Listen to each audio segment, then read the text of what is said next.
Don't be nice because you expect me to be nice back in return. Be nice because that's who you are. That's who you choose to be. Uh, so that's something that I gathered from you saying take the high road. If you're gonna take the high road, take the high road. Not because you expect me to take the high road, because taking the high road resonates with who you are. And all of these are complicated terms. It would require some teaching, but these are key points. Our job as the pillars of our community is to come back and give understanding of these pivotal points to the younger minds, to put things in perspective for them, to make them understand how to apply it to their life. That's our job. And then, okay, that was pretty much it. Was that pretty much, the few points that I know you got a slew of information, but was that pretty much the key points that you touched on? Yeah. And I want to elaborate on the last point you said. That's very important. How you said you're going to be a nice, be that person. Right. And that's when people look at my YouTube channel and look at all of the what I call my internet ops, all the run-ins I had on the internet, I stayed the same way. From the internet to off, that's just how I've always, I said, you know what, I'm going to go this route. Because I don't want to be a man, come from prison, to be holding and down, then you come home, take the kufi off, put the Quran down, now you're running. I didn't want that. Right. You know what I'm saying? Because I was like, in prison, this is what I'm doing. When I first got in there, I ain't gonna lie, I was on something trying to prove myself, got knives, I got money on my book with robbing dudes, breaking in lockers, I'm doing a bunch of goofy stuff. And later on, I said, man, I could have been killed doing it, and I ain't had nothing to do. But I just wanted to prove myself, So stabbing, getting caught with knives. So once I started studying and realizing that the next person have a feeling, you can be hurt by this person because he's quiet or he's small. That's what made me say, okay, let me change my life. I want to make it out of prison alive, because people just walking up, stabbing people, catch you with a good shot, and you through. So that's how I live my life now, every day. I respect but I've been like that from the streets too. I've never, because I've always been small. For those who saw the sit down I had with the guy who stabbed my best friend and his brother I wish stabbed we me. could have got y'all on here, man. Yeah, man. But I'm gonna get him back out here because he's anxious to come back out here. He love it out here in Dallas, man. We brought him, rode him around. All that. He was like, man, I said, you want to go? He said, nah, I ain't no paper. I said, man, we gonna have you come. He said, man, yeah, come on. Where he at? He in New Orleans. Okay. I talked to him today. His name Derek, but we called him Diesel. Shout out, Diesel. Yeah, he did 30 years. He got locked up at 19 years old. And the last time me and the man seen each other, I had been shot up, he had been shot up, but we was on the medical team. His homies had gave him a knife, I got a knife, we in the middle of the floor, and we about to collide. Like, we ain't had none of that magazine, no sheets, no towel. He had a knife, I had a knife, we was about to stab each other up. But how the medical team made it, got a big glass, and the CO was able to look in there and ran in there and grabbed him, and I had never seen him again until he came, until I seen him come out here. Nah, that's what's up. Yeah, man. So I don't even know how I was gonna be able to take that, because it's like I took the L on that one, right? Being stabbed, yeah, because he hit me in the chest. In my lungs. He hit you? No, I stole off on him, right? Right. Okay, they was talking to some dude that's to give us information so we could try to catch them. So they had him. I think he robbed my people, but he said he did. He said they gave it to him. I'm like, little as you will, and he was some big guys. They like y'all size, big. So you telling me? You saw how small he is. Mm-hmm. They gave him all the jewelry, gave him everything. But you got guys that are scary like that. So as he was talking to them, I snuck up behind him and we stole off on him. Well, I hit him, and Mosquito hit his partner. OG Blue with Black just left, because when them boys upped them knives, we thought we had the ups on them. But it was the element of surprise. Them boys come up with them steak knives about like this long. And they hit me in my chest, and hit me back here, hit my people.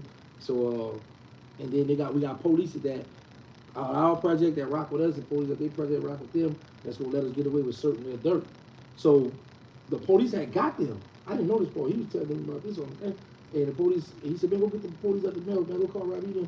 Police came and say, he said, man, Gangster not stuff. He said, go let them go. They're gonna have it on the street. Gangster not coming to court on. And I didn't know that, but I know how the police are. You know what I'm saying? But it was a lot of unanswered questions that I wanted that he gave to me, But it was cool, man. It was pretty cool to But to sit down with him after 30 years, man, you come on. Last time I seen that man in 1994. No, real talk. Man, so that was pretty cool.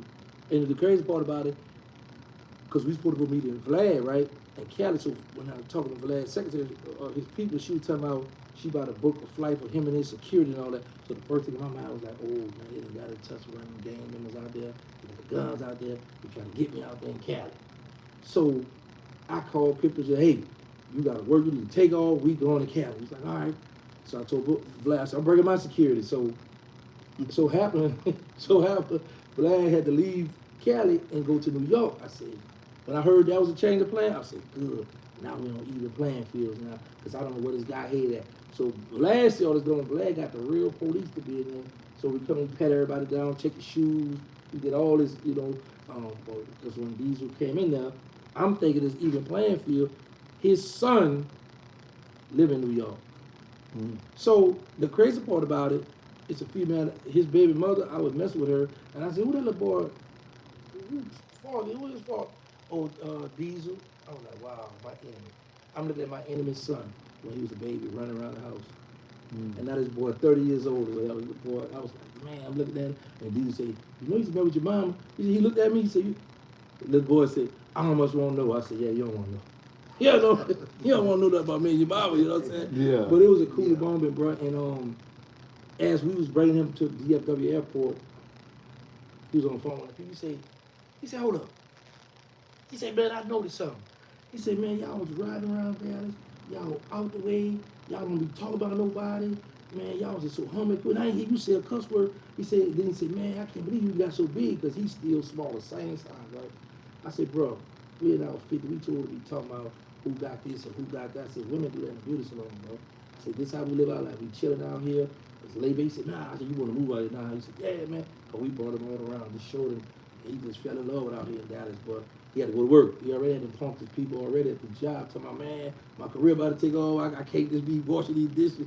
I said, bro, to be patient, bro. You gonna find your little lane, you know. But he was excited. Come on, he's seeing how laid back. I said, but listen, bro. I said, you see, we only brought you just the tourist areas of Dallas. I said, but they got it the way it go down now. He looked, he said, yeah, I heard. And this how serious our beef was. He have one of his children mother live out here too. She stayed at my project. I hadn't talked to her in a long time. So I called my cousin. Yo, call Black. He called her. She said, hey, gang, she was happy to hear from me, right? I said, I got a surprise. I put him on the phone. He called about her real name. She was like, oh, hey, baby, daddy. Started talking. She said, hold up. What you doing with Gangster? Because they know, you know, so now a lot of people's telling him, I don't trust Gangster. Don't go out there with daddy, man. We trying to get you back. You trying to right on that. And I really needed that, because, you know, you would say that, but it's not till you sit down to somebody try to take your life that you really got on that. Yeah. No, we ain't talk. Well, Gangster, get what we finna do. Okay. We finna take a journey. Okay, talk to me. We finna find out who T is. We wanna know who how it all started. Okay. When it started, in the beginning. So let's get down to it, man. The first thing I want to know is this here. Coming out of New Orleans, how was the household? Did you have the mama, the father? How many brothers, sisters? How was the household? Okay, I was born in Gertown, 17 Ward. It's like a minute or two away from where Luann was claiming Hollywood, 17 Ward. I remember, man, because I really took pictures of my old house too. We had chickens in the backyard.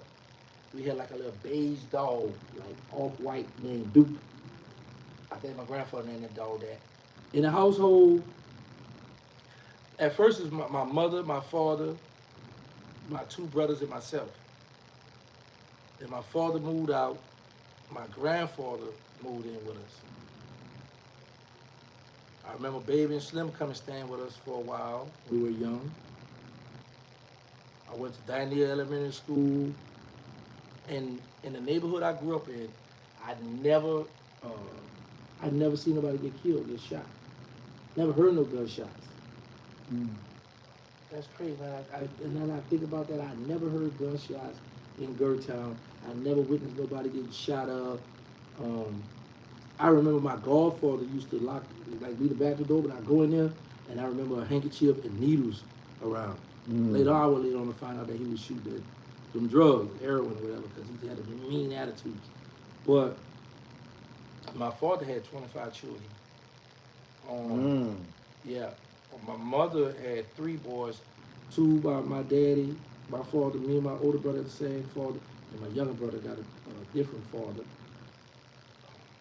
My first time stealing, I learned how to steal, was out of a store called A&P, a grocery store. Like Winn-Dixie, Swagman, what were out here would be equivalent to Winco's. Yeah, stuff like them, right? I was with my homeboy Willis, his older cousin in Chinese. They was good at it. It was stealing their butt on, right? So I'm scared, but they got these Hot Wheel cars. Like, man, I want one. Like, man, you ain't get your car. Like, man, I'm scared. So we go back in there. He said, man, just open the pack. I opened it. He said, just put it in your pocket. I did it. We walked. I got away with it. So I was like, oh, this cool. So I went to security next door and stole some cleats. I took the cleats, the football cleats, and when I brought them to my godfather's house, I put them in the closet. Because in my mind, I'm thinking, okay, I can coach you in that bathroom doing all kinds of stuff. I'm a little boy. I'm like I got to be like 7, 8 years old, because we moved from Gertown right after that. But while I was living in Gertown as a young boy, I went out on the swimming team. The fun I had was my godfather lived across the street from the Dome swimming pool. And I would charge people a quarter, 50 cents to put their bikes over here because people were stealing their bikes in my pool. So you didn't need a yard to put the bike, but come on, we have to charge them. So when I stole them cleats, I hid them in his car. I'm thinking I'll find some cleats and give them to me. That man called my mother, told her my mother whooped me with a extension cord in the tub, wasn't it? Told my butt up, bro. That's my first time stealing. Now, right there, Mm-hmm. when you got caught, they told mama you got hit with the stitching cord. What did that do to you? Did that make you say, hey, I'm through with it? Or what did that do? What did that ass whooping do to you at that time? It made me not want to do that no more because I didn't steal no more after that. But it was a turning point when my mother, because I used to go to Washington private school. I would get on that bus to go to school. I remember the man's always fuss. I said, "Come on, I'll take you to that man's always fuss." We would drive a few miles to go to this school. The turning point was when my mother, she must have lost her job. Yeah, she had lost her job because my grandfather had moved out because he married a woman. He moved out, and it was just my mother and myself and my 2 brothers. Yo, I talked about my little brother, Shelly, bro. He like about 6'1", 6'2", right? This would make me laugh when I was just thinking about him because when he was young, he was a little high yellow, like his color, and I couldn't stand it, right? Because my grandfather favored him. So we had the heaters back in the day, and he had his shirt on. I said, back up. I said, back up. And he back all the way up, burned it. He took out running, right? He burned his back. My grandfather went out in the shade and got this mechanic oil, that black oil. You don't know what we say, Earl. And he got on there, put that some butter or something on his back or whatever. I called a whooping for that. But what made me laugh when I was there with my little brother because he lived in New Orleans, right? And when I was in the Fed, I hadn't seen him in some years, right? So I said, I told him. He said, I don't know, about, 5'12", 5'13"? So I got quiet, right? So he realized, he said, did I just say that? I said, yeah, you say that dumb stuff, bro. So my little brother said, bro, he got tall, man. I love him though, bro.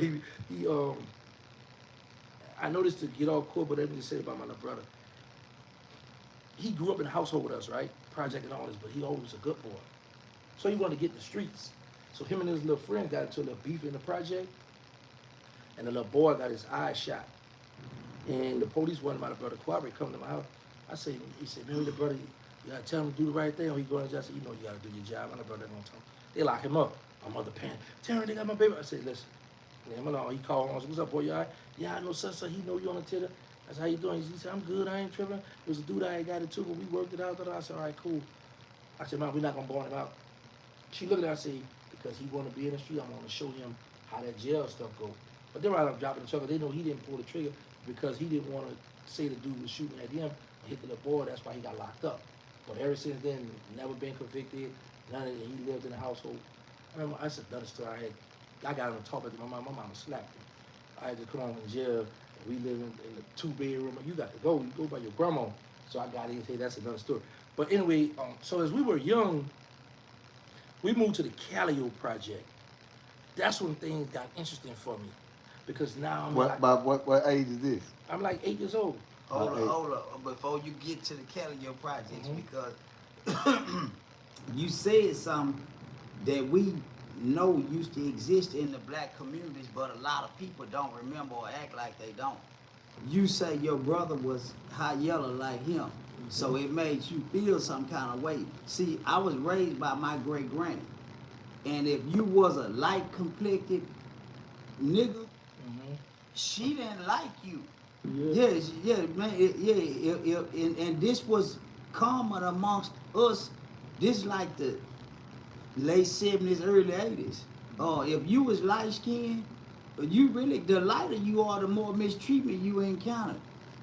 Because of the mentality of our people back then. And so that trickled down to the kids, which is what you saying. See, we grew up thinking that white boys for sure couldn't whoop us. So was y'all like that too? Yeah, see, we grew up thinking the lighter you are, the weaker you were. Fight, yeah. So if you was white, you didn't stand a chance. So if you was close to white, we had an edge on you, because in our mind we felt like we'll kick your butt. You light right down there white, you really ain't got too much to say about nothing. You just go along to get along. So I wanted to key in on that, because that was a common mindset amongst our people in the late 70s, early 80s. If you was white, you didn't stand a chance. You had to lose. If you didn't lose, you might end up getting killed. And it was engraved in us that you don't let no white boy beat you at nothing. So, man, we was shocked when we started playing sports and competing with white boys. If they beat us, it damn near had to be a fight. Because in our mind, we believed that they couldn't beat us. And surely we never had no type of psychological fear or uncertainty about having a physical confrontation with a white person.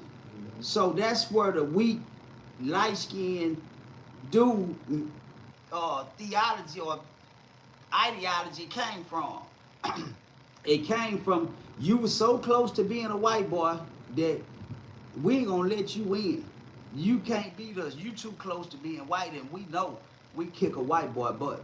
A white boy ain't beating us, because we've been, this is just a part of who we are. So when you said that, that's what it made me think about it.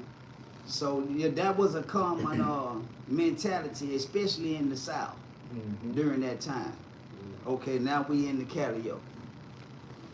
So we moved to the Calio project. Let's walk through the Calio. Let's walk to the yo. We need to know about. I want to hear about the school you went to. I want you to elaborate on that. Get it to the raw and uncut. So while I'm in the Calio project, we were still going to Daniel Elementary School in Gertown. And they had this tall girl named Valencia. She grown, that was big old fine.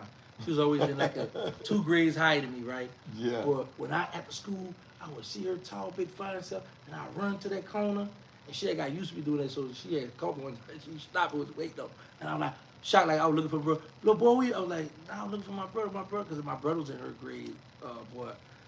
Growing up in elementary school, man, I got kept back, bro. I got held back. People don't believe me. I got held back in the 1st grade, the 3rd grade, and I think the 5th grade. So school wasn't really. Was you getting held back because of your academics? Was you being held back because of your discipline? Or was you just being or you wasn't even going to school? What was the problem? I always loved school. I always went to school, but I wanted to be the class clown. Okay. Yeah, like in elementary school, class, yo, what's about embarrassment? My mama come there, whoop me, whatever. You got a whooping at school. Yeah, in class. I'm glad you said that. Yeah, in class. Listen, bro, I'm tired of this bitch with all. So that's that in elementary, right? It wasn't until When we moved to Calio, we moved across the street from the Calio. Then we moved to Phillip Street. We changed school with the McDonald 36, which was right around the corner from my house. This when I started. I'm in elementary school now, like Mhm. 5th grade.